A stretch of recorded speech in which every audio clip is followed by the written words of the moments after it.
किया गया था। अब जो कैजुअलिटीज बताई जा रहे हैं वो तो वेरी करती हैं। मदरसे वालों से पूछेंगे तो वो बहुत ज्यादा कैजुअलिटीज बताते हैं। वो कहते हैं कि 500 से 600 लोग। अगर आर्मी से पूछेंगे तो वो कहते हैं 50 मिलिटेंट मारे गए थे, 50 के करीब हमने कैप्चर कर लिए थे। आर्मी की 11 कैजुअलिटीज हुई थी। लेकिन अगर आप न्यूट्रल सोच रहे हैं तो 150 से 200 के दरमियान ही कैजुअलिटीज हुई होंगी। 7 जुलाई इवनिंग को पाकिस्तान आर्मी ने इनके कंपाउंड वाल की चारों तरफ की दीवारें ब्लास्ट कर दी थी, जिसमें से दीवारों के अंदर होल हो गए थे। अगर कोई एस्केप करना चाहे तो कर ले। जो फुल स्केल ऑपरेशन हुआ था लॉन्च, वो हुआ था 10 जुलाई को। 8-9 को पाकिस्तान आर्मी रेकी करती रही और मैप बनाती रही प्लेन के। 3 तरफ से हमला कर दिया गया था 10 जुलाई को, और उसमें भी 100 मिलिटेंट मारे गए और 300 से 400 लोगों को बचा लिया गया था वहां पर। अब जो सबसे ज्यादा पाकिस्तान आर्मी को नुकसान उठाना पड़ा था इस ऑपरेशन में, वो जामिया हफ्सा, वो जो इसके साथ मदरसा लगता है वहां पर, क्योंकि उसके अंदर जो थे ना नेरो लेब्रिंथ कहते हैं ना, यहाँ वहाँ कमरे, दाएं बाएं कमरे, दाएं बाएं कमरे, और वहां पर पता नहीं चल रहा था कि कौन मिलिटेंट है, कौन मिलिटेंट नहीं है, कौन बुरके में, कौन नहीं है। और पाकिस्तान आर्मी को यहाँ पर जो सबसे ज्यादा नुकसान उठाना पड़ा था वो ग्रेनेड से था, शार्पनर ग्रेनेड्स। वो ग्रेनेड्स फेंक देते थे, पाकिस्तान आर्मी के करीब आकर फटते थे, और जिसकी वजह से सोल्जर्स को काफी ज्यादा नुकसान होता था। इसमें अल-जरार SSG वाले हिस्से ले रहे थे, और 30 के करीब अल-जरार वालों को काफी ज्यादा जख्म हुआ था, और 11 के करीब अल-जरार के सिपाही शहीद हो गए थे इसमें। और उसके बाद वो आपका जो अब्दुल रशीद है गाजी, वो छुप गया था नीचे टनल के अंदर, एक बेसमेंट था वहां पर रह गया था, और उसको भी वहां पर लास्ट ऑप्शन में मौका दे दिया गया था कि आप सरेंडर कर लो। उसको पांव में गोली लग गई थी, लेकिन अंदर ही से फायरिंग आई और पाकिस्तान आर्मी ने भी फायर बैक किया, तो जिसमें से ये पता चला कि ये अंदर मारा जा चुका है। बहरहाल ये तो थी एक टेक्निकल लेवल की इंफॉर्मेशन के ऑपरेशन हुआ, आर्मी गई, ये हुआ, वो हुआ। इससे ज्यादा खतरनाक हो गई चीजें। वो कैसे खतरनाक, क्या ऐसा हो गया कि ये जो ऑपरेशन, जिसे मिलिटरीली आप सक्सेसफुल कह सकते हैं, पर on the long range politically हमारे ऊपर इस तरह से बरसा कि आने वाले दिनों में पाकिस्तान के शहरों में खून की नदियां बहने लगी। जो लाल मस्जिद के अंदर जंग हुई थी, उससे ऐसा क्या असर निकला कि आने वाले दिनों में पाकिस्तान के ऊपर इतने शदीद हमले हुए, और इस लाल मस्जिद ने कैसे तमाम तर दहशतगर्द ग्रुपों को इकट्ठा कर दिया। आइए उनके बारे में भी बात करते हैं। यहाँ पर एक बात वाज़ेह करता चलूं कि स्टार्टिंग के टाइम में और मौलवी अब्दुल अजीज की जो लेटर स्टेटमेंट्स है, उससे ये पता चलता है कि कोई भी एक्सपेक्ट नहीं कर रहा था, और आर्मी के जो सीनियर कमांडर्स है उनकी भी स्टेटमेंट से पता चल रहा है कि कोई भी नहीं एक्सपेक्ट कर रहा था कि ये इतनी स्केल का बड़ा ऑपरेशन बन जाएगा, और ये इतना बड़ा ही लेवल का पॉलिटिकल सीन बन जाएगा। आर्मी वाले यहाँ यूं समझ ले, जनरल मुशर्रफ वाले यहाँ उसकी कैबिनेट ये समझ रही थी कि जब मैसिव पुलिस आ जाएगी, मैसिव आर्मी आ जाएगी और शो ऑफ फोर्स करेगी, तो ये खुद ब खुद सरेंडर करके बाहर आ जाएंगे। अब्दुल रशीद गाजी और इसका टोला ये समझ रहा था कि ये कभी भी इतना बड़ा ऑपरेशन नहीं करेंगे, और ये बस आए, हमें डरा रहे हैं, और उसके बाद ये चले जाएंगे। इसके दरमियान मिसहैप्स हो गए, जैसे आप देख रहे कर्नल हारून इस्लाम की शहादत हो गई। इसके बाद चीजें काफी ज्यादा सीरियस हो गई।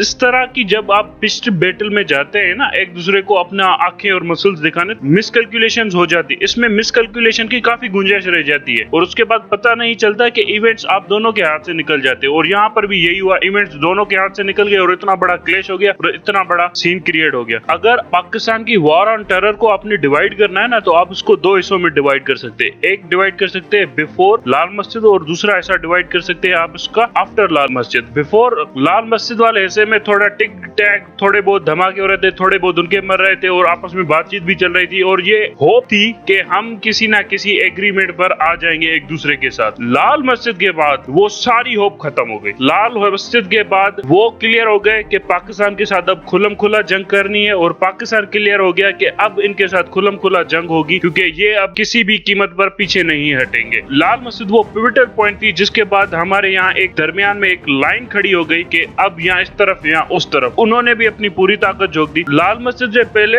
नॉर्थ या साउथ वजीरिस्तान में जब भी ये टीटीपी वाले लोग बैठे थे, उस टाइम तक टीटीपी नहीं बनी थी। बैतुल्लाह मसूद के अंडर बैठते थे, तो काफी लोग मुत्तफिक होते थे बैतुल्लाह मसूद के साथ, काफी लोग इख्तलाफ करते थे। कुछ लोग कहते थे कि आर्मी के साथ होना चाहिए, कुछ लोग कहते थे आर्मी से लड़ना चाहिए। कोई भी एक तरह की यूनिफाइड स्ट्रक्चर टीटीपी के अंदर नहीं था, और कोई भी इतने ज्यादा ग्रुप टीटीपी के अंदर आने में नहीं थे तैयार। लाल मस्जिद के बाद ये हुआ कि लश्कर जंगवी, सिपाही साहबा, तहरीक नफाज शरीयत मोहम्मदी, ये आपके दूसरे राइट विंग हार्डकोर एलिमेंट की ऑर्गेनाइजेशंस, पंजाबी तालिबान, सारे के सारे टीटीपी के अंदर जमा हो गए, और उन्होंने कह दिया कि अब पाकिस्तान के साथ खुली जंग होगी। लाल मस्जिद उनके लिए एक तरह की बाइंडिंग फोर्स साबित हुआ, जिस तरह हमारे लिए एपीएस बाइंडिंग फोर्स साबित हुई थी कि अब टीटीपी को नहीं छोड़ना, और टीटीपी के लिए लाल मस्जिद एक बाइंडिंग फोर्स साबित साबित हुई थी कि अब पाकिस्तान को नहीं छोड़ना। लाल मस्जिद ने उन्हें एक तरह का पॉलिटिकल मोटिवेशन दे दी और उसकी वजह से उनकी रिक्रूटमेंट भी काफी ज्यादा बढ़ गई। उनके यहाँ तमाम मदारिस से, तमाम मसलकों से लोग आना शुरू हो गए कि हाँ हम आपको ज्वाइन करते हैं पाकिस्तान के खिलाफ जिहाद में। अब वो जिहाद था नहीं था वो तो बाद में देख लेंगे, मगर उनके पास अब मेन पावर आना शुरू हो गई और उनके पास काफी सारे ग्रुप आ गए और जिन्होंने पाकिस्तान के आने वाले सालों में काफी ज्यादा नुकसान पहुंचाया, काफी ज्यादा धमाके, और इसी टाइम का फायदा हिंदुस्तान ने उठाया। लाल मस्जिद के बाद हिंदुस्तान ने टीटीपी के साथ ताल्लुकात बढ़ाए और उन्हें काफी ज्यादा असला और हथियार देना शुरू कर दिए। अब यहाँ पर एक चीज नोट कर ले, जब इमरान खान कहता है ना कि हमारे यहाँ पर एक वक्त में 50 से ज्यादा ग्रुप हमला कर रहे थे, तो ये इसी वक्त की बात कर रहा था, 2008 से 2012 के दरमियान। ये वो वक्त था जब पाकिस्तान की वॉर ऑन टेरर काफी स्ट्रगल कर रही थी, क्योंकि हमें नहीं पता चल रहा था कि कौन इनके साथ खड़ा है, कौन हमारे साथ खड़ा है। यहाँ तक कि पंजाबी तालिबान और सिपाही साहबा जो कभी भी इस तरह की एक्टिविटीज में नहीं है, वो सेक्टेरियन बेस्ड वायलेंस करती रहती है, मगर इस तरह स्टेट को ओपन चैलेंज नहीं करती थी, वो भी इनके साथ जाके खड़ी होगी। इलियास कश्मीरी जो कश्मीर में जहाद लड़ रहे थे, वो भी इनके साथ जाकर खड़े हो गए। जो उज़्बेक थे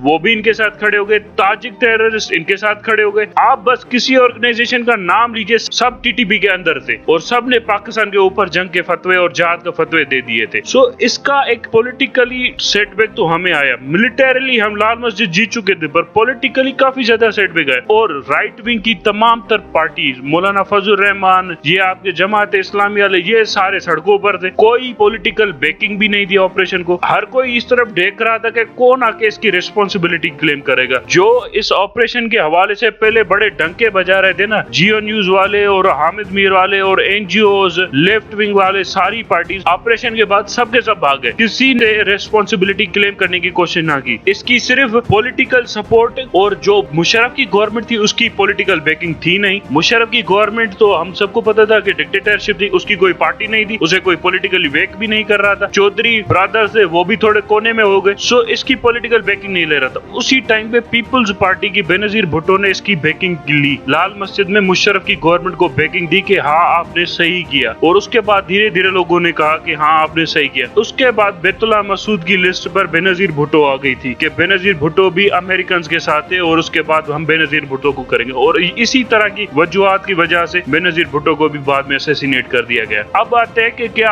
अब्दुल रशीद गाजी इनके साथ तमाम तर लोग खड़े थे? क्या सारे मदारिस खड़े थे? नहीं, बहुत सारे उलमा इनके खिलाफ थे और उनको समझाने की कोशिश कर रहे थे कि आपकी बातें दुरुस्त है लेकिन तरीका दुरुस्त नहीं है, इस तरह से आप कुछ भी हासिल नहीं कर सकते। ये बातें उस वक्त के तमाम तर रिलीजियस क्लेरिक्स कर रहे थे, जिनको हम आज फॉलो करते हैं और बहुत सारे तो टीवी पर भी आते हैं। मगर मसला ये हुआ था कि ये दोनों भी अड़ी करके बैठे हुए थे। अगर इस तरह पर कोई ना कोई फ्लेक्सिबिलिटी दिखा देता तो मसले आराम से हल हो जाते थे। बहरहाल सब लोगों ने अपनी डिस्टर्बेंस दिखाई और जिसका नतीजा पाकिस्तान को ही भुगतना पड़ा। और थर्ड आर्ग्यूमेंट के जो ये क्लेम कर रहे थे कि इनके पास काफी ज्यादा असला है, बहुत ज्यादा असला है, ये है वो है, इतना ज्यादा असला भी नहीं था। इनके पास वो असला था जो ऑर्डिनरी होता है एक मदारिस के अंदर, तकरीबन यूं समझ ले 15 से 20 क्लाशनकोफ या 25 क्लाशनकोफ जो मदारिस की सिक्योरिटी के पास होती हैं आमतौर पर। इससे ज्यादा असला तो आपको कैलिफोर्निया में मिल जाएगा। कैलिफोर्निया में लोगों के पास इतना असला होता है कि इनके पास तो कुछ भी नहीं था। बहरहाल वन वे और दी अदर ये जो क्लेम होता है ना कि एक्स्ट्रा ऑर्डिनरी वेपन्स कैरी कर रहे थे, एक्स्ट्रा ऑर्डिनरी वेपन्स नहीं कैरी कर रहे थे, इलीगल वेपन्स जरूर कैरी कर रहे थे। बहरहाल अमाउंट ऑफ वेपनरी इनके पास कुछ ज्यादा नहीं थी, इलीगल थी पर ज्यादा नहीं थी। इससे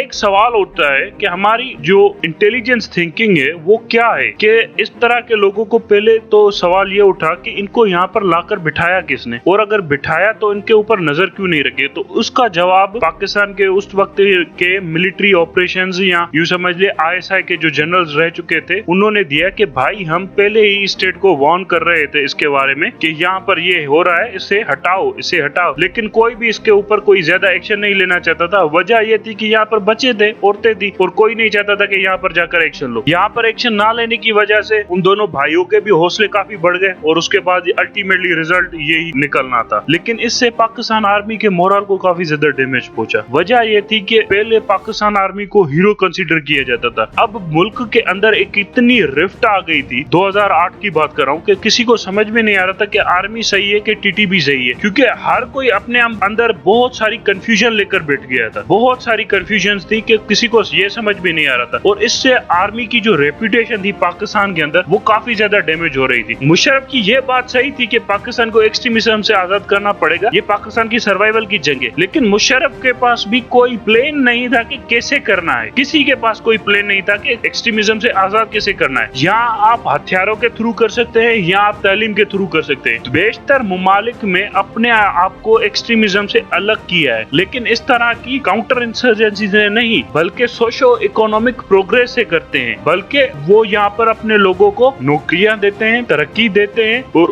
उन्हें रोजगार देते हैं, उनको तालीम देते हैं। अगर आप एक्सट्रीमिज्म को खत्म करना चाहते हो तो आप हथियारों से नहीं कर सकते, आपको उनको तालीम से खत्म करना पड़ेगा। इसीलिए ये जो मूवमेंट थी ना लाल मस्जिद, पाकिस्तान की वॉर ऑन टेरर की हिस्ट्री में काफी पिवटल थी। अगर पाकिस्तान की वॉर ऑन टेरर कभी भी लिखी जाएगी किसी किताब में तो इसे 2 हिस्सों में तकसीम जरूर किया जाएगा, बिफोर लाल मस्जिद और आफ्टर लाल मस्जिद। Thank you very much.